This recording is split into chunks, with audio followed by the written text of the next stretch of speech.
Wake up, Commander fans! While you're breathing, 3 bombs are seconds away from exploding in Ashbourne. First threat, a veteran champion is risking their career in a new position that could leave our left-handed QB vulnerable to the predators of the NFC East. Do we trust a rookie to fill this gap? Second alert, our mortal rivals have already launched the first psychological blow against the new titan that Adam Peters brought in to dominate them. Will we let retired ex-Eagles define our narrative? But the nuclear issue, our flag, our pride. Our only unbreakable player is hours away from becoming our enemy over a contract the management doesn't want to pay. This is not a drill, folks. If you don't subscribe right now, you'll miss out on how these plots intertwine to either destroy or crown our Super Bowl dream. Like, hit the bell or live in regret when chaos eclipses our season. It's Commanders or bust. Let's start with something most fans aren't following, but could be the most critical factor for Jayden Daniels' success this season. Nick Allegretti is fighting for his professional life, and this could be a total disaster for our offensive line just when we need stability most. After years of watching this team suffer with absolutely terrible offensive lines, Adam Peters finally made the right moves. We brought in Laramie Tunsil through a trade, drafted Josh Conley Jr. in the first round, and moved Brandon Coleman inside to play left guard. On paper, this looks incredible. In reality, we have a massive problem being completely ignored by the mainstream media. I'm telling you this. When you sign a guy for $16 million over 3 years after he was a backup most of his career, you expect him to become a core piece of your offensive line. Nick Allegretti came from Kansas City with solid credentials after being part of championship teams, but his numbers from last year tell a completely different story. Look at these numbers. No one is mentioning Allegretti allowed 3 sacks and 7 penalties last year, with a rating of just 61.7 according to Pro Football Focus. You know what that means? He wasn't nearly up to expectations, especially in key moments when we needed him most. But here's the part that makes me absolutely furious. His production worsened as the season went on. Just when games got more important, he became less reliable. Remember, the game against the Cowboys in December? Allegretti allowed 2 key pressures that almost cost us important drives. And against the Eagles in January, he was beaten multiple times by Hassan Reddick. These aren't minor errors. These are fundamental problems you can't have when you have a second-year quarterback. Who needs constant protection? Now, here's what really concerns me. With Sam Cosmi injured for most of the 2025 season with that ACL injury, Allegretti has to compete for the right tackle spot against Andrew Wiley. Do you understand the magnitude of this problem? We're talking about moving a guy who already struggled in his natural position to a completely different position that requires an entirely different skill set. Guard and tackle are completely different positions, folks. At guard, you're working in tight spaces, dealing with defensive tackles who are closer to you using different hand techniques. At tackle, especially right tackle, you're on an island, dealing with edge rushers who have pure speed and a variety of moves you don't see. Inside, it's like asking a pitcher to play shortstop technically. Both are baseball, but the skills are completely different. And do you know why this is so critical? Because if Allegretti can't adapt quickly, and if Wiley isn't ready to start, we're putting a rookie at right tackle, along with another player out of position. Josh Conley Jr. is an incredible prospect, but he's a rookie. Having a rookie at right tackle and a veteran out of position on the other side is exactly the type of weakness Micah Parsons, Hassan Reddick, and Brian Burns are going to exploit mercilessly. But here's what really keeps me up at night. Jayden Daniels is left-handed. Do you know what that means? His blind side is the right tackle. If Allegretti can't consistently protect that side, we're putting our franchise quarterback in danger every snap. We're not talking about some additional pressures. We're talking about the possibility of Daniels getting hit from his blind side multiple times per game. Doc, do you remember what happened with Joe Theismann in 1985? Obviously, that was a different situation. But the point is that left-handed quarterbacks have specific vulnerabilities you must protect. Tua Tagovailoa is left-handed, and we've seen how injuries have affected him when he doesn't have adequate protection. I believe this is a recipe for disaster, especially considering our schedule includes games against some of the best pass rushers in the league. We have to play Parsons twice, Reddick twice, Burns twice. These guys are going to study film, see any weakness in our offensive line, and attack mercilessly. And what happens if Allegretti can't handle the transition? What's plan B? Wiley? He's a solid veteran, but has been primarily a rotational player throughout his career. Tyre Phillips? Don't make me laugh. A late-round rookie? Not when you have Super Bowl aspirations. Look, I respect Allegretti as a person and as a professional. He comes from a winning organization, knows what it takes to succeed at the highest level. But the numbers don't lie, and the situation we're creating is potentially disastrous. We need him not only to adapt, but to dominate in a new position. And we need it fast. Do you think Adam Peters has a contingency plan? Do you think they are considering bringing in another veteran if Allegretti can't make the transition? Because I'm telling you, if we enter the season with doubts about right tackle, all the other great moves we made this offseason won't matter. But that's nothing compared to what's coming, because now we have a full-fledged war between our players and our most hated rivals, and this is getting personal in a way we haven't seen in years. If you thought social media fights were intense, wait till you hear what Brandon Graham and Terrell Owens said about Deebo Samuel. This isn't just football anymore. This is personal, and I am absolutely furious with the lack of respect towards our new signing. But more than that, I'm furious because it reveals something much deeper about how our rivals see us. Here's exactly what happened, and I want you to understand every word because this is not coincidental. Brandon Graham, ex-Eagle, had the audacity to say in an interview that he's not worried about Deebo Samuel because he needs to get in shape first. Doesn't look fit right now. Can you believe this disrespect? A guy who's retired, who no longer has to deal with the physical demands of the NFL, talking about the fitness of one of our players as if he's an expert in physical training. But here's what bothers me more. Graham specifically said that the division will be between Washington and Philadelphia, but he's not worried about Samuel. Do you understand the implication? He's saying he respects our team enough to consider us direct competition, but that one of our players isn't up to par. That's targeted disrespect. That's a calculated attack, but it didn't end there. Terrell Owens, another ex-Eagle, jumped on the bandwagon and said Samuel is a few chicken nuggets away from tipping the scale. They're completely out of their minds.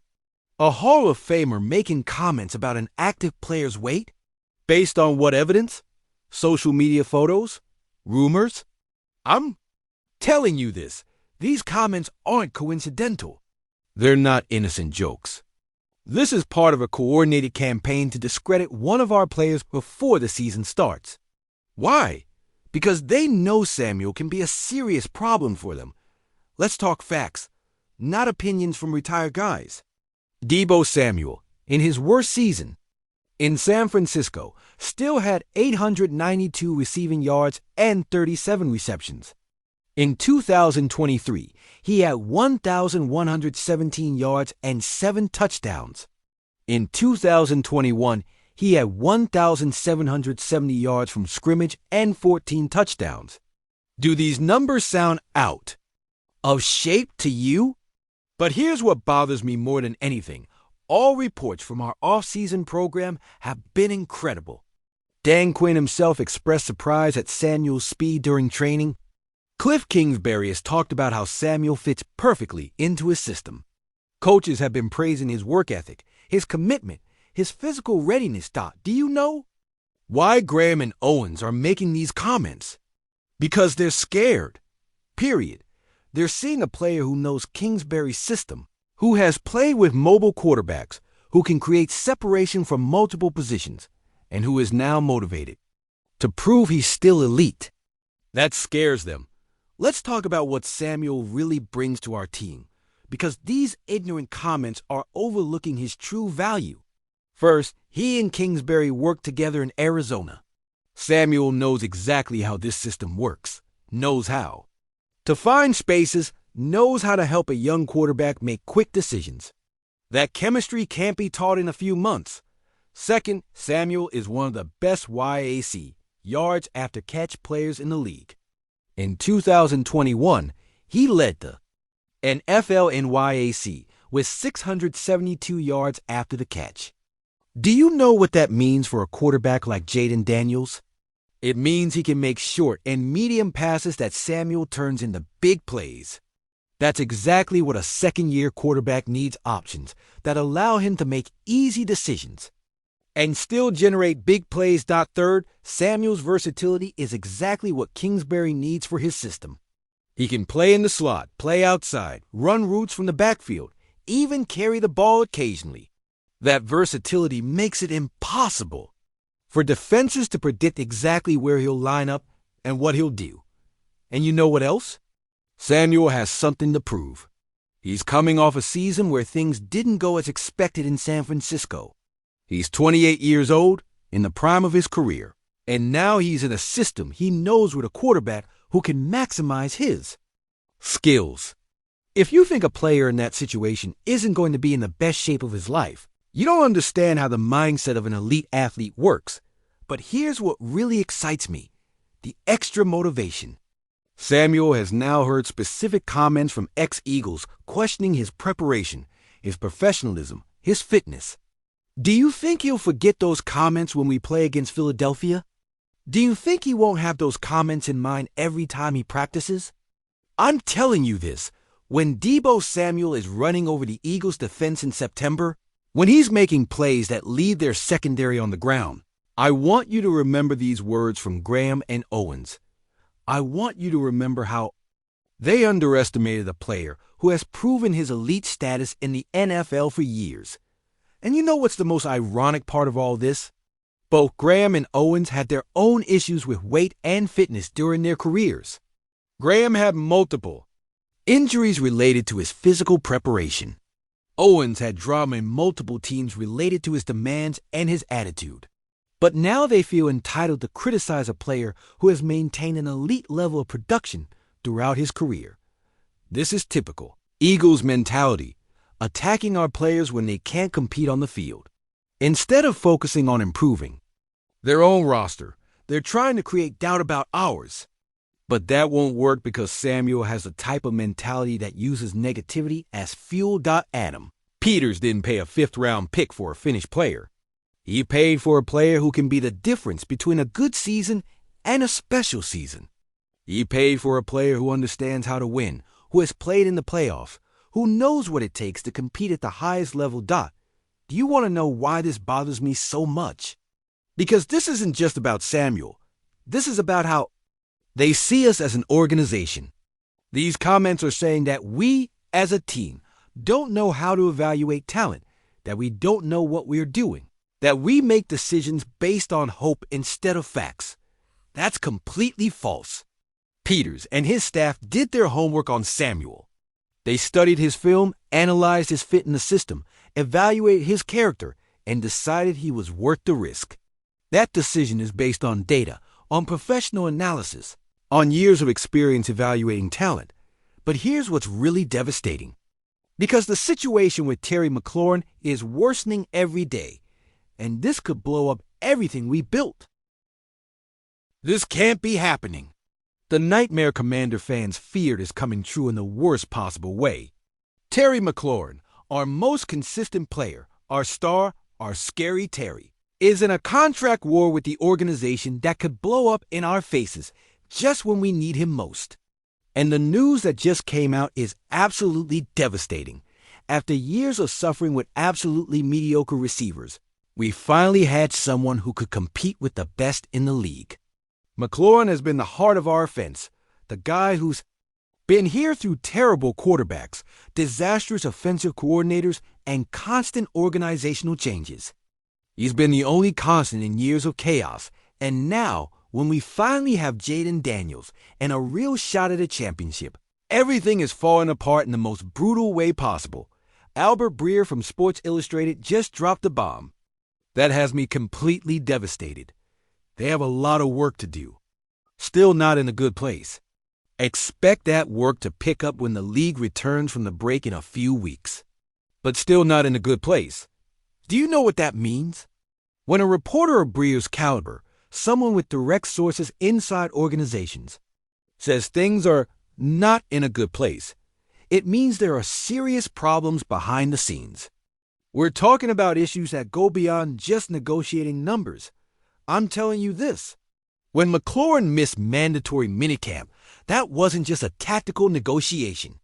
That was a statement.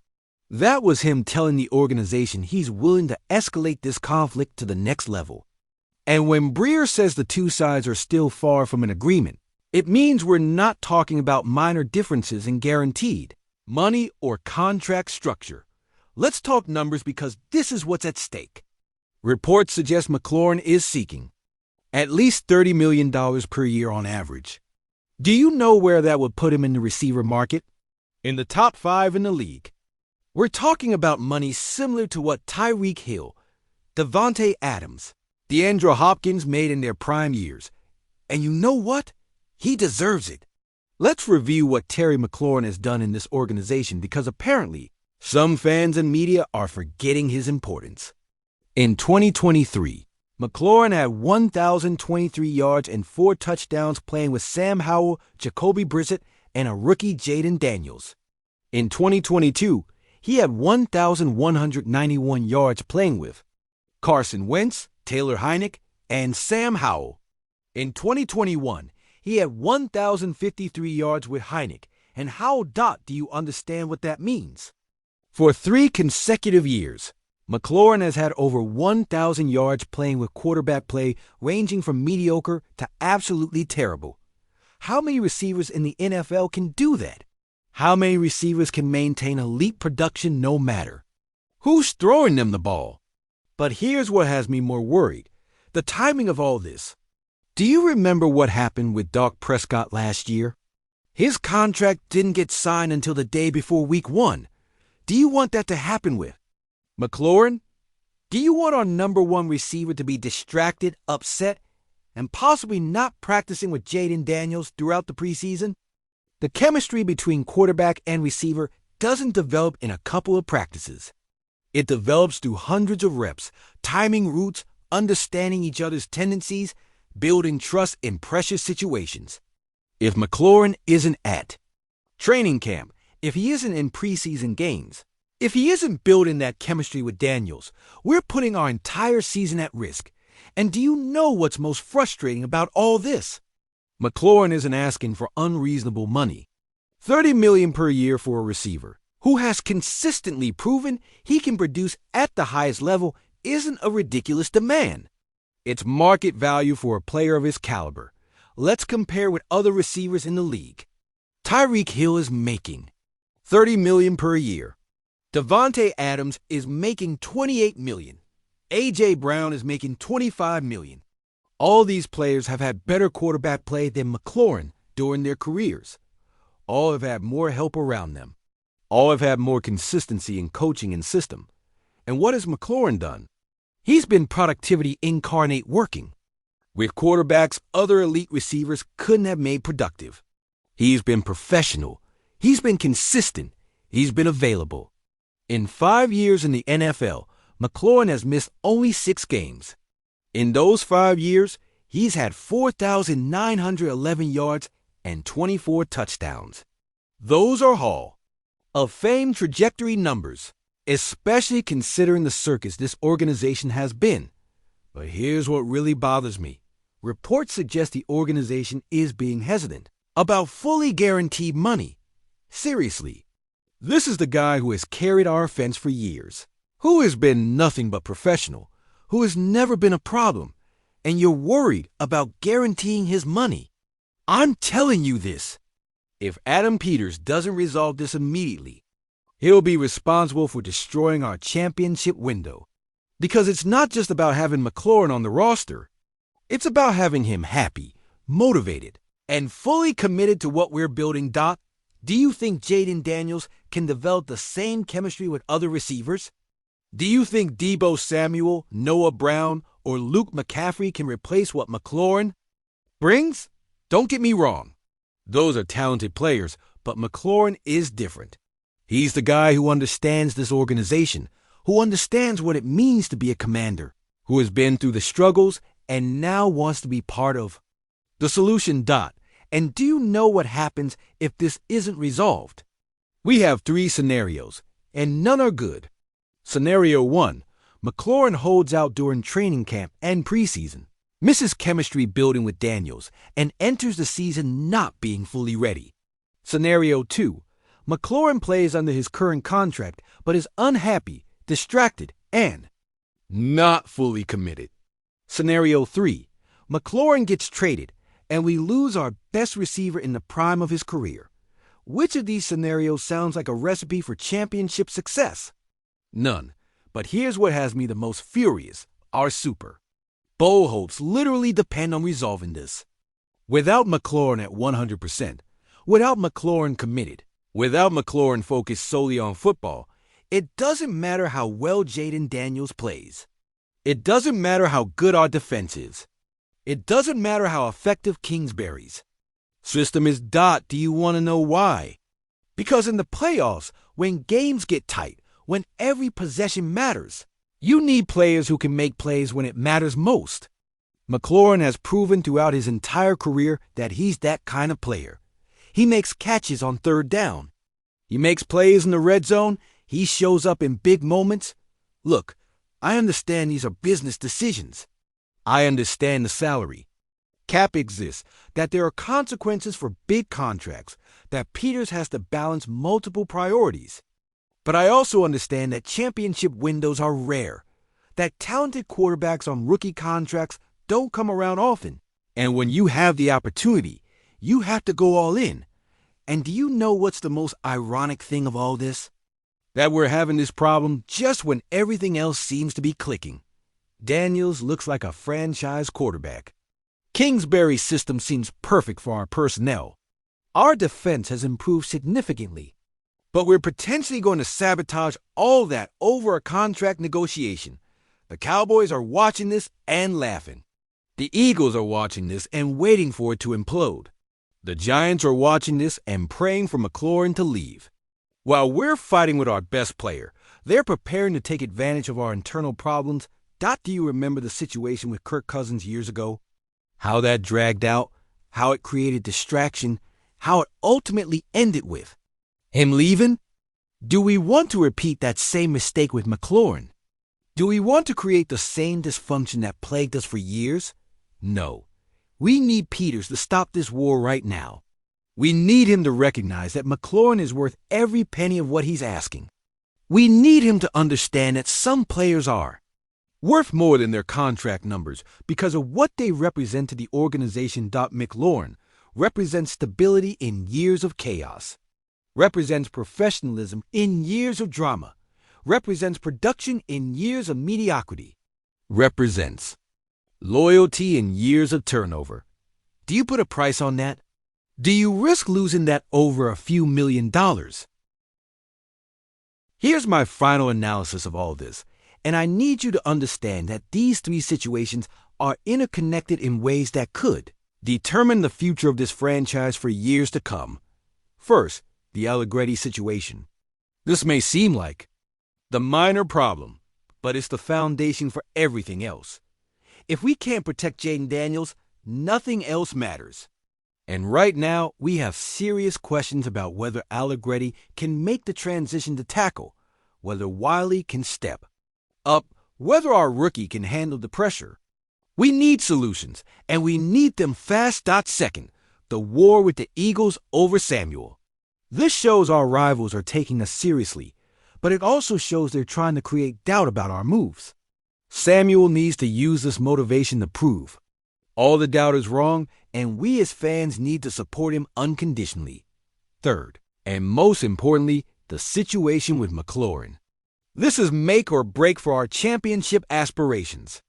If we don't resolve this immediately, everything else becomes irrelevant. You can't win a championship without your best players being fully committed. What needs to happen for all this too? Workout? Peters needs to swallow his pride and pay McLaurin what he deserves. Allegretti needs to dedicate himself to mastering the tackle position. Samuel needs to use all this negativity as fuel for a monster season. Do you think Peters will make the right decisions? Do you think these three situations will work out in our favor? Or do you think we're about to sabotage the best opportunity we've had in decades? Let me know in the comments. What do you think about each of these situations? Are you worried like I am? Do you have confidence Peters will handle everything correctly? If you think these three stories will define our entire season, like this video.